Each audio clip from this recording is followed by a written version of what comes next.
Hi, I'm Smile, and today we are talking about loneliness and how you can change your perspective around it, what you can do about it, and why it is amazing to be alone. We are raised to believe that somebody who is alone, somebody who's a loner, that person doesn't have a lot of friends and people don't like them. Maybe there's nothing to like, right? When in fact, in our lives, we've all gone through loneliness at some point in time. So I really don't think it's because of people not liking you. I believe that loneliness is either a response of trauma and getting betrayed over and over again, and slash or it is a result of when we deny ourselves our own acceptance and our own happiness. If I take some examples, what happens is, in extreme examples, right? Somebody who's afraid to be alone, they continue to being in loveless relationships just because they're very afraid to just end up alone. On the other extreme are people that they self-isolate and they're just so scared to be with anybody because maybe they think that nobody's going to accept them and people are not going to love them, and whatever the reason, they build up these walls. So these are these two extremes of people. But there is a common denominator, that is that you end up feeling lonely in either of these situations. So I think first we need to understand why loneliness even happens in the first place, right? The basic definition of loneliness is a person feeling sad because of a lack of friends or company, right? Now, I really don't think it is because of the lack of friends or company, but the sadness that we associate with it, right? The sad connotation that this word brings is where the problem lies. And the second problem is maybe because we've not experienced what truly it feels to be joyous and happy in our own companies. So you can just say, okay, fine, Smile, I'm going to change the way I say about it and everything's going to be fine, right? No. That is one way to go about it. But if you want to change your perspective, you have to first understand why you had the old perspective in the first place, right? We have to understand where all of that came from. So some of the examples, and I'm really not trying to overgeneralize here because this is very personal to every person, and these are just my observations. So it could happen because you don't feel good enough, and that is why you have to always be around people, right? Second, it could be the fear of abandonment, so you put up these walls so you don't have to feel that fear in the first place. Be that you feel like people are not going to accept your negative shades and you're going to be rejected because of that. Fourth, it could be, maybe you feel like this fear of being misunderstood and this fear of being scrutinized because of being misunderstood, and that is definitely a learned behavior. Fifth, it could be that maybe you have lived in this survival mode for so long that now self-isolation is the only thing that feels safe to you. Whatever the reason may be, you have to ask yourself, why am I feeling this way, right? Whether it is that you're feeling it when you're around people or you feel it when you're by yourself. If you're feeling lonely, you have to ask yourself why. And once you've asked yourself why, there's another very important question, and it's rather a very simple question, but it's a very important question. You have to ask yourself, what part am I playing in this? There has to be some part that we are doing, there has to be something that we are doing to cause it. So let's go back to our 5 examples earlier. If it is because you feel like you're not good enough, so you have to surround yourself with people because you have to take their validation, ask yourself where this notion even came from. Did a parent tell you you're not good enough? Did a teacher tell you you're not good enough? Where did this thought seep in? Where did this belief come from? Or if it is because you have a fear of being rejected, where is that fear coming from? The fear of being misunderstood. How and where the ideology seeped in, okay? Or even if it is because you've self-isolated yourself, or whatever the reason may be, you have to ask yourself, where did that even come from? Where did this script in your mind come from? And in all of these points, whatever your reason may be, whatever the points that we've mentioned, one thing is clear, right? Somewhere we are still allowing our past to dictate our present, right?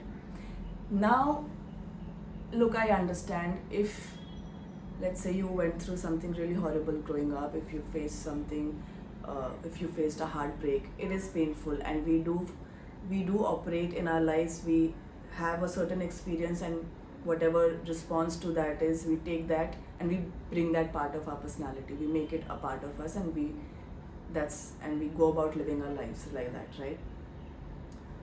The truth is that you're not a child anymore. That's the truth. The truth is that whatever happened in your past happened in your past. Now, if we keep living the same scripts, if we keep behaving the same way, we're going to keep ending up in similar situations and eventually feeling lonely. So, it's sad, but you're not a child anymore. So you have to own up to being an adult and to having your own happiness, right? Because look, your brain is there to protect you. Your brain is there to whatever belief that you have to support that belief. So we have to really go back and dig deeper and look at these things as, these tiny little gift boxes instead of a rustic box that you have to open within yourself. Look at it in a tiny little gift boxes, and it may be difficult to open that gift box, but once it opens, that answer, like I'll explain it to you in a very simple example. For example, you look at somebody and you look at this happy couple, right? And you look at them and you feel like, I wish I had that, and that's so wonderful, and but I'm not going to get it, and maybe I'm not good enough, nobody's going to love me, and I'm just going to be alone for the rest of my life. Wait, stop. What was the first thought? I wish I had that. Now, is that thought something that is so bad for you to jump up to the conclusion of maybe I'm not good enough for people not loving me, right? So you have to dig deeper and you have to ask yourselves, let's say your reason for being loneliness is because your reason for being lonely is because maybe you feel that people are not going to accept your negative shades, right? People are going to see you and then reject you. I want you to ask yourself, why is that negative shade, why does that even exist? What is it trying to tell you? Because all of us, no matter who you are, we are all fragmented beings. We all have multiple personalities, and that is a fact. Another example I can give you is that of a child. Okay, have you seen a child behave like in the most craziest of ways? Do you really think that child is like thinking about whether somebody likes me or not? Am I making a great impression or not? No. A child has the capability of being crazy and being adorable and lovable at the same time. So that's maybe something we can learn from it. We have to allow all parts of ourselves to coexist. And people may say, you know what, love yourself no matter what. But how can you love yourself when you have not accepted each and every part of yourself? So whatever this negative feeling, this maybe it is jealousy, maybe whatever this negative aspect that you've given to yourself, or maybe other people have given it to you, you have to ask yourself, what is this negative part trying to tell me? It's a lot to do with shadow work, yes. So open these gift boxes. It may seem like a very ugly wrapped gift box, but it is, at the end of it, it is a gift box. Because it's going to tell you something about yourself that is maybe something that you're lacking, something that you need to do for yourself. Maybe that part of yourself is asking for just love and acceptance. You will never know if you do not open that box. If you do not ask yourself why and how did I end up here, you will never know it. Cool? Now coming to one of my favorite points, which is no matter who you are, you're always going to be alone. And that is not a bad thing. Actually, that's a wonderful thing. Because whether you're like living with people or you're living alone or whoever you are, you're always going to be operating from yourself. You're always going to be operating from your state of mind. And the most important relationship that you can have is with yourself. Look, I understand the importance of having human connections. We all need them. But the most important connection that you can have in your life is with yourself. So take out a pen and paper and ask yourself, how have you been in this relationship? Are you accepting of this person? Are you open? Are you willing to give them the attention and the love and the support that they need? Yeah? Or maybe you want to dump the not so understanding part of yourself and move on. Yeah? And dude, throughout history, all of the greatest minds, all of the smartest minds that we've had were loners.